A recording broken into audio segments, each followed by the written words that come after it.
And today I have with me special guest Christian Jackson, Jackson Appraisal Group, and KW Properties, and he's going to share with us about what's going on in Prince George County with appraisals and properties in Prince George County. First, tell us a little bit about yourself. Okay. Thank you for having me. I'm very happy to be here. Thank you for the invite. Oh, you're very welcome. So, about myself, I've been in real estate overall for about 15 years overall. Started off investing in homes. Bought my first house when I was about 22.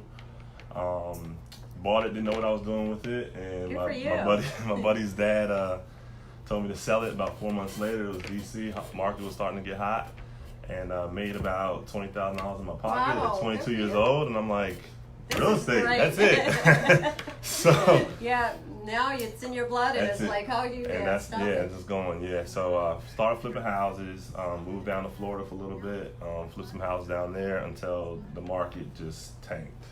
And so I came back home to the area and realized that real estate, I loved it, but didn't want the risk of flipping as a career field, basically.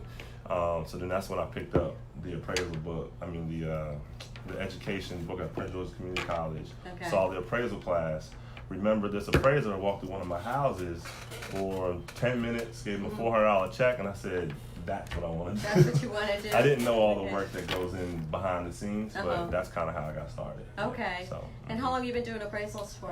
So 12 years total. Oh, wow. And my business has been open for 8 years. So 12. Yeah. Okay. So not only is he in the appraisal business, he's also an agent with KW Properties. Correct. Right? Yeah. I'm with Keller Williams Preferred Properties in Upper Marlboro. I got started there in 2017, at the end of 2017.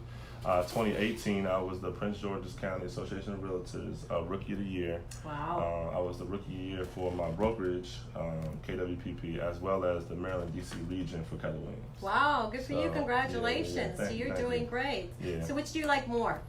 That's a good question. So I wouldn't have the success I'm having in sales if it wasn't for my appraisal background. So I always love doing appraisals and understanding the market, understanding where values come from and that type of thing. But I really, really love working with people. And just taking somebody who comes to me who has no idea what they're doing in terms of they're a first time home buyer, they don't know anything about buying a home, taking them from that point all the way to the point where I'm handing them the keys and they've been educated throughout that whole process. I love that part. It's a beautiful feeling, helping people through the most expensive and the biggest investment of their life, right? Absolutely. Right. Absolutely. Yep. So what are you seeing, what's going on right now in Prince George County? So there's actually a lot going on. So obviously everybody's aware of the National Harbor and that's going on down there. They're continually to expand. They're still building. You're starting to see some of the people that were coming in looking in National Harbor starting to spill out, what I say, outside of the gates. They're starting to look in neighborhoods around there. Just because of the convenience, because of the price points a lot lower, obviously, than across the bridge or on the other side, Virginia. Yep. So they're starting to open their mind up to coming in. We have a brand new hospital that's halfway built right now in Largo, Maryland, right by the stadium. Okay, tell me about that. I didn't know about that. Yeah, so that's a University of Maryland project. Okay. It's gonna basically mimic the medical center that's in Annapolis right now. So it's a state of the art, center. It's being built. It's slated to open in 2021. So obviously there's a lot of buzz about that and what that's going to do for housing prices and that type of thing. Right, in that area. Right. And so there's some newer communities that are still building, like Oak Creek and Beech Tree in the area that are seeing some really good traffic. I think because of that. Oak Creek is the only I believe full 24-hour security besides Woodmore, the original Woodmore. That has fully gated and everything like that. So I think that's going to be attractive to some of the higher end clients that's going to be coming in for the client. That sounds hospital. Really nice. Yeah. Mm-hmm. You were telling me about another project that's going on out there that's similar to there's a project that we have in Montgomery County. Oh yeah, so then right next to So then right next to the hospital, they're building a whole some row. That's that's the same builder as Pike and Rose. In Montgomery County. So that's going to be some high-end restaurants and that type of thing, some bars and that type. So they're really changing the whole landscape. And there's a lot of so there's a lot going on in Prince George County right now. There is.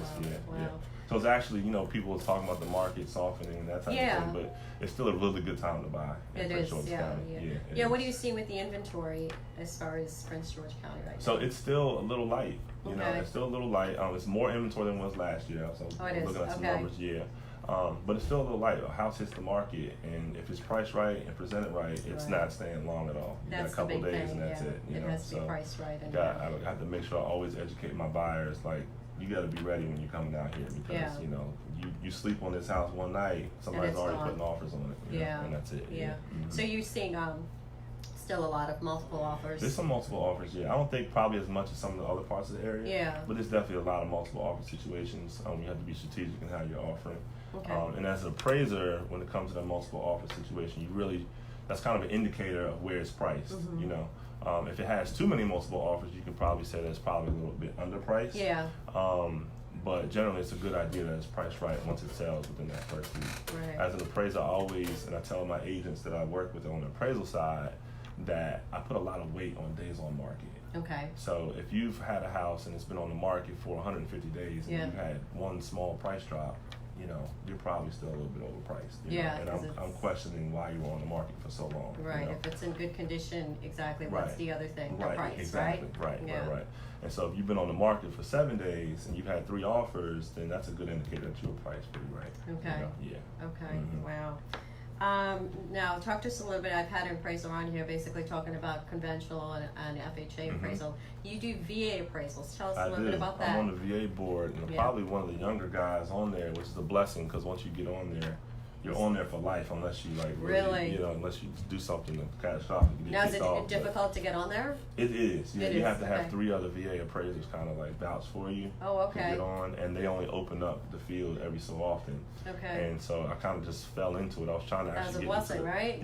I was trying to get into the Anne Arundel County when they had opened up, and I got in there a little too late. But then they had just opened the Prince George's County.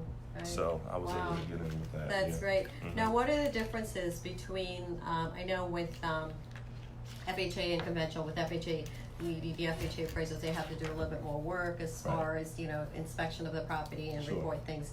What about the VA? Basically the same thing. Same thing? VA, FHA, very similar in terms of their property condition standards. Conventional, is a lot easier in terms of they're not really going in and checking every window and that type of thing and make sure the house is functional, obviously. But it's more of a safety thing with conventional, whereas FHA, VA, you're going to be looking for, you're going to be opening up all those windows, you're going to be looking in the attic, you're going to be, checking for chip and paint on homes and that type of thing. So you're going to... With the VA? With the VA or FHA. Any difference, any major difference with the VA and the FHA, or are they both... Not from a report standpoint. The VA gives us a little more time, to do our reports. They give us about, right now I think it's 14 days total to do the report, and there's nothing really much anybody can do. So when you get a VA order, you want to make sure you order that appraisal ahead of time to make sure. But most VA appraisals are good in getting in well before that date, but they do give us that time. Well, that's good to know. Now, how long does an appraisal, FHA, VA appraisal, stick with the property? Let's say you do an appraisal and, for some reason, it doesn't work out, and then another buyer comes in and puts an offer. So, last I heard it was 90 days. 90 days, Now, mind you, the lender is not required to use it. And the VA appraisal follows the borrower, whereas the FHA appraisal follows the property. Got it. Okay, that's good to know. So if you had another VA, another veteran come in, and that's recently changed, I believe. They made us the way that we adjust the appraisals are different now. But if you get a VA, if you had a house on the contract with a veteran and then you lose that contract and then you get another veteran, you're going to get another appraisal. FHA, the lender can go in and look and see that there was another FHA appraisal done, and they can try to pull that from the other lender.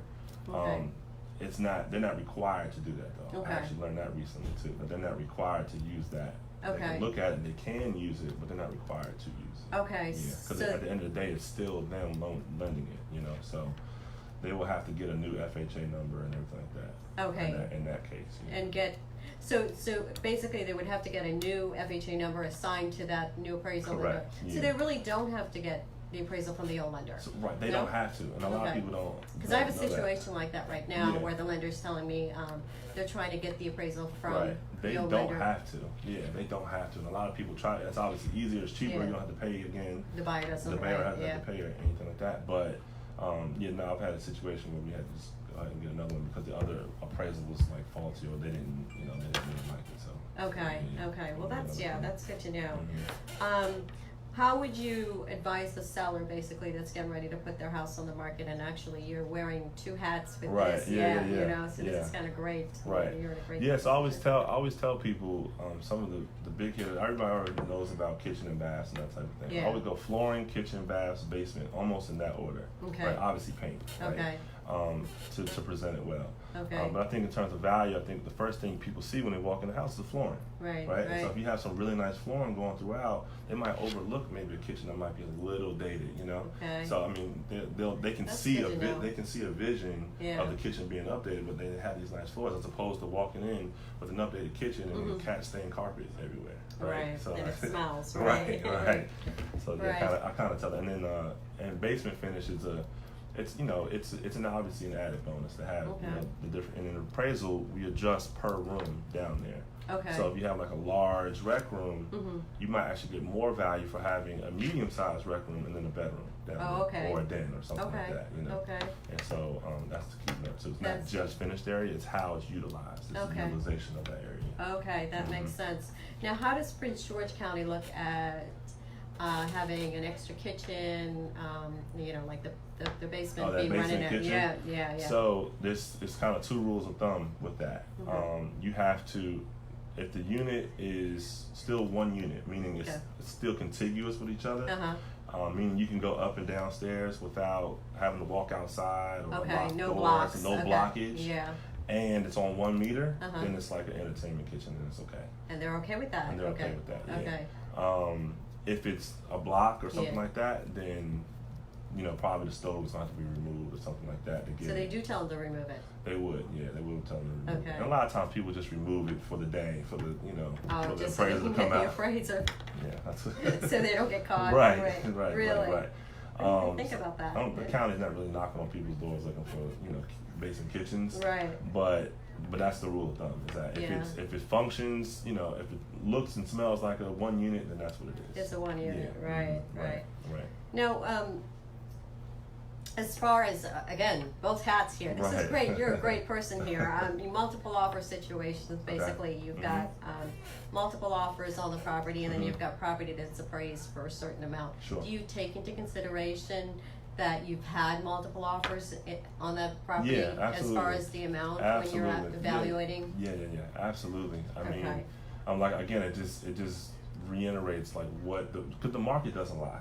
And I always tell my clients that, I tell agents that the market will always tell its own story. Right. You can price a $300,000 house for $1 million and it's not going to sell because the market's not going to pay for that. Right. You can price that same house at $100,000 and you're going to have 1 million offers on it. Right. And it'll probably escalate close to where it actually is worth. Where it's supposed to be. I had a situation where there was a house. It was in Upper Marlboro. I was an agent on this one, and the house was huge house on a half an acre, and it's probably about 3,000 square foot split level. Okay. Really good condition, considering, and it was priced for $289, and even for that That's area. a great price.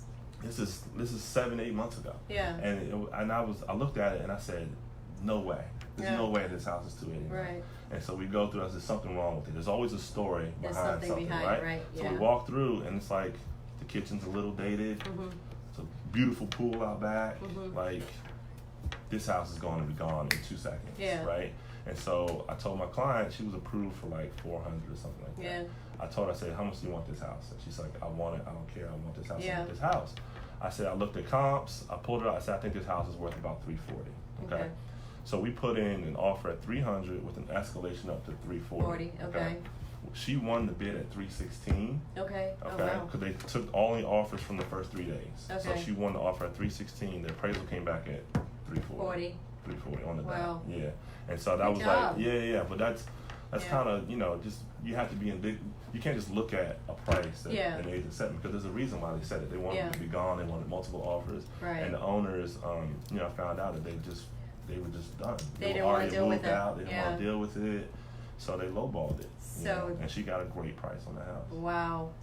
She redid That's the kitchen. great. That house is probably worth over $400 right now. Wow. Yeah, See, yeah, that's a easy. great price Yeah. for that area and a single family, right? Mhm. Yeah. Mhm. So there's some stuff going on in Upper Marlboro right now. Do you know anything about some of the stuff that's going on at Upper Marlboro right now? We talked about the. We talked about that. There's just a lot of building going on. Yeah. Amazon's also has a facility that they're opening up.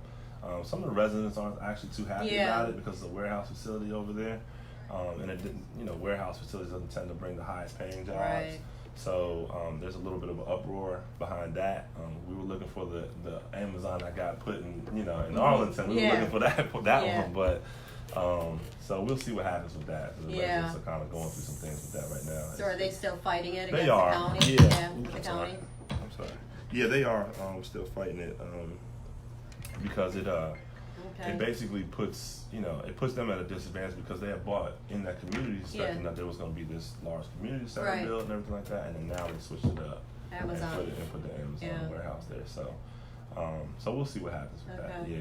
Okay. So, yeah. Now, as far as comparable properties, basically, if you're in a neighborhood and you're doing an appraisal, how far out, if there aren't any comparables in that neighborhood, let's say, how far out are you allowed to go? It's every property is different, and there are no set rules. Okay. So I So have they to go don't. out. I thought there were. So set rules. no. So the guideline is you should stay within a mile, right? Okay, obviously. right. But if there aren't anything, then you have to do what's best, and then you have to do your due diligence, and you have to explain it as best you can as to why you did this and why you did that, right? So they give us a little bit of free rein to do that. I did when I was working with an appraisal company.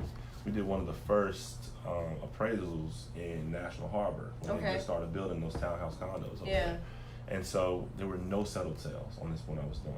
So we had a townhouse condo that was in Oxon Hill that sold for $250,000. This house was under contract for $550 or something like that at that time. So we had a townhouse condo in Oxon Hill for like $250. That was probably about like 4 or 5 years old at that time. So we used that, and then we had to go across the water in Alexandria and to get the other comp that was like 1.2 million with the same water view and everything like that. And we had to use that. So in one report, we had a $1.2 million comp and a $250,000 comp, and then we kind of just justified the contract price based off of that. And the bank didn't kick it back. Worked out fine. We had a lot. Actually, we had no kickbacks on that one, which was we did a bang up job just like explaining why we did what we did. With the adjustments for location and everything like that, and so it actually kind of worked out, and they didn't really kick it back. It kind of helps to know the area too, around there basically, because if there aren't any comps right there, the next choice would be to have it go across the river. Exactly. Yep. I mean, because it was the same influences, overall. So. So there's a lot of different things that you do as far as appraisals, and a lot of things that we actually never think about as far as just, sometimes as realtors you just basically let it up to the lender actually to order the appraisal, but having to hire appraiser basically for like divorce situations and settlements and stuff like that, you do that. I do all that. Yeah, those can get kind of little you funky. Do many of those? Yeah, I mean actually I do a lot of private work. So it's a lot of estate sale stuff. Okay. Probate, divorce court, tax, tax appeals, that type of thing. So so I do a lot of private work. The divorce stuff I try to stay away from as much as I can, because then they end up pulling you in court, and then you got all the try to stay away because you from would have all to that. justify the value. You're like the middleman because then they have their appraisal, I got my and we're doing this, because every appraisal is one professional's opinion. I always try to tell people that. So it doesn't become part of public record. You can't go online and just pull an old appraisal that was done on your house 2 years ago. It's between you and the client, and that's it. Right. And so then when they get two appraisals, there's a good chance it's going to be two different values. Right. And neither one of them could be wrong. Yeah. And it's all basically one of the parts of an appraisal that affects the value is a very subjective part. It's the condition of the property. Yeah. Right, and so now they've given us condition ratings that rate from like C1 to C6, Okay. going from new construction to it needs to be torn down. Okay. And most houses fall between the C3 and C4 range. Okay. And then sometimes they get really close where it's kind of like your opinion or not. Right, whether right. it falls into a C4 or C3. So that could affect the value. Yeah. So one person could come into the home and think that it's a C3, and the other person would see it as a C4, and you have two completely different values. Okay, so you can come up, but it should be pretty close. Should be and then, should you be know, within right? range, but sometimes Yeah. sometimes you'll get some wide disparity, some wide ranges there for one reason Yeah. or another. Yeah. Mhm. Right. Bankruptcies, you do those? Haven't done too many of those. Yeah. Haven't done too many of those. I've done a couple, but you normally don't hear much after you do the initial appraisal. So you kind of treat them all from a value perspective from the same way. 'Cause Okay. The value is the value. The value's a value. Yeah.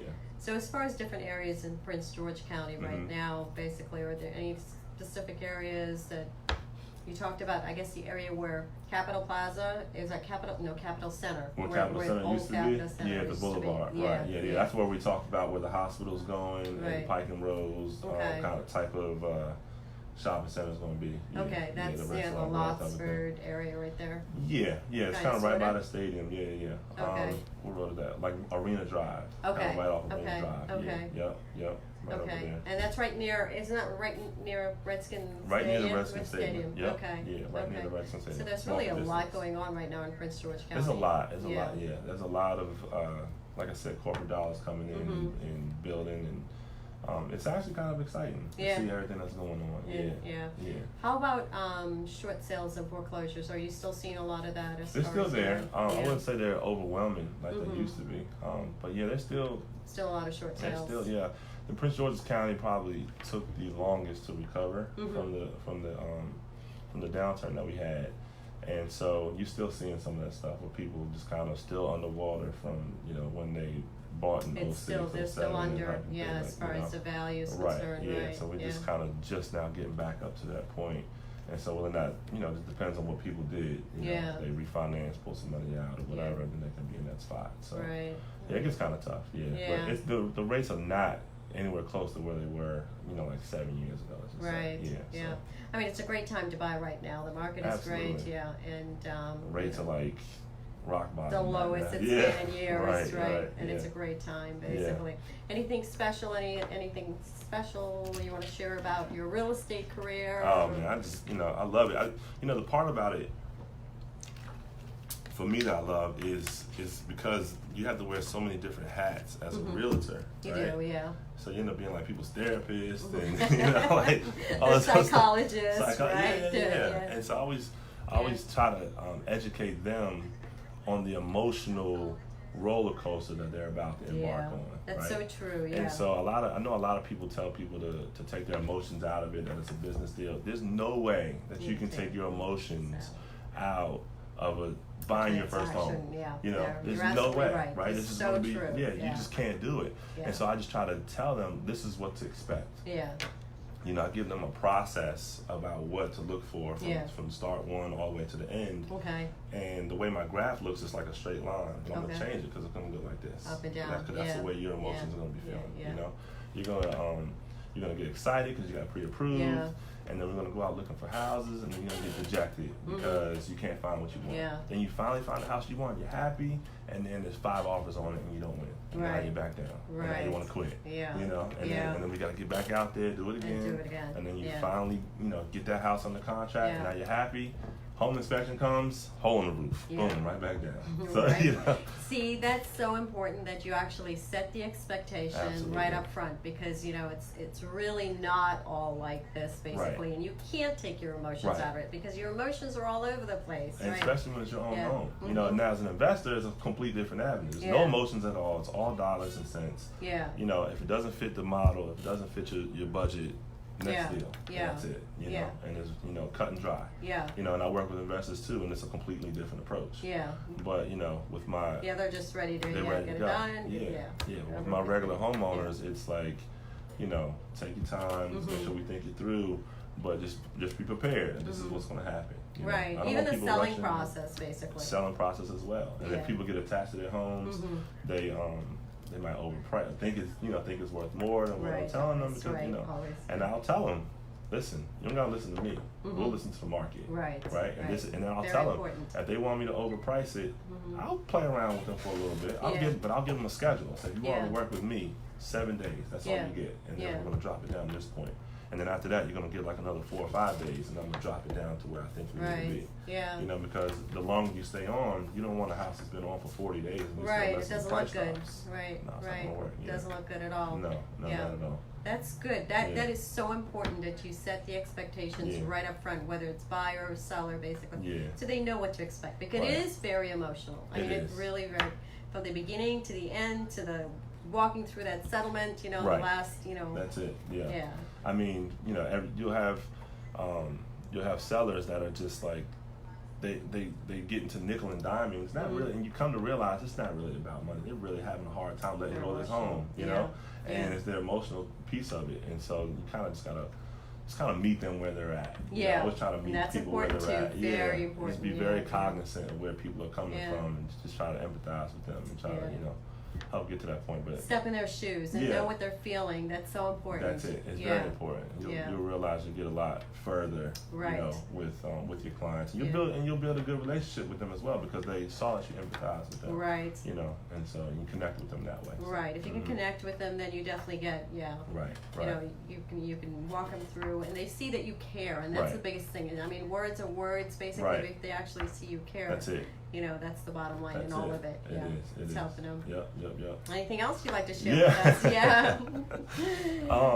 One thing. So I realized. So when I was an appraiser, like owning an appraiser, people would always come to me and be like, you know, you need to get into, you know, sales. You need to get into sales. You need to get into sales. You got the good personality. I'm like, I don't want to deal with that. You know, like, you know, some of these agents get on my nerves and that, you know, like, you know, and I don't want to do that.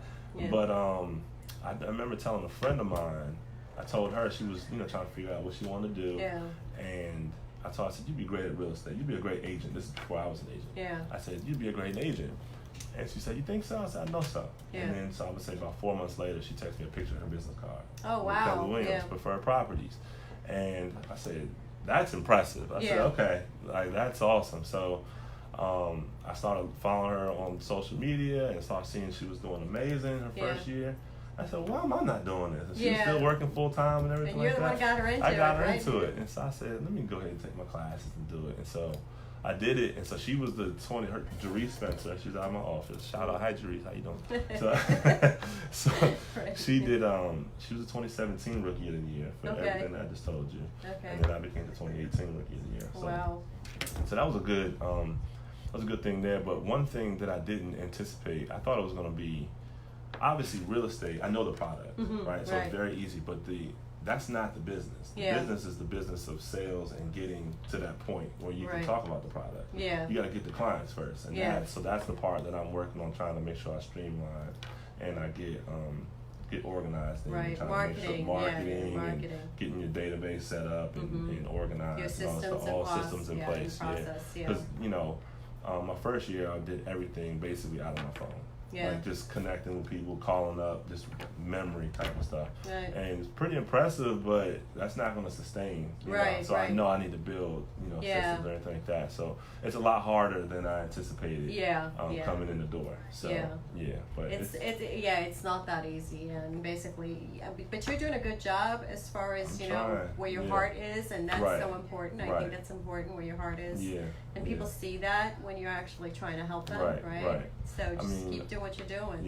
And I tell them, like, I really do try to come from a genuine place in all this. I still have the appraisal business going strong. I got 10 employees over there that are helping, you know, everything run smoothly and gives me the time to do the sales stuff.